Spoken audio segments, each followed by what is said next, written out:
We will begin today's lecture with a summary of the methods that we have learned so far for evaluating the sum of a series.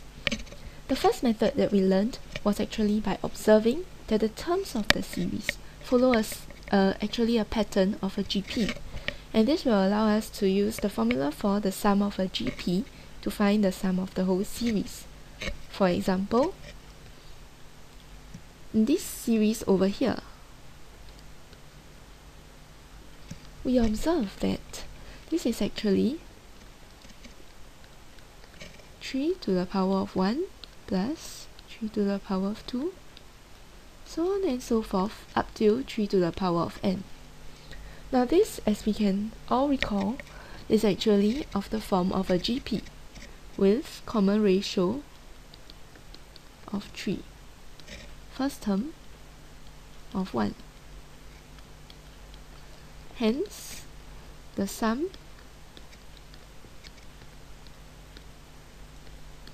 will simply be given by the formula for the sum of a GP.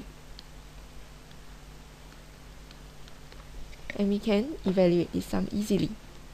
Now, the second method that we learned, was actually using the sum of a AP, which is to say that in this case, the given series can be observed to be that of a sum of a AP. So once again, if I were to expand my terms, I find that I'm going to have a sum that looks somewhat like that. And this is actually a AP with common difference of 5, first term of 5.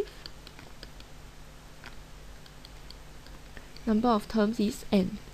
And once again, I'm able to use the sum of a AP to evaluate this series. So far so good, right? That was quite easy. But what happens if I am given a series of this form instead?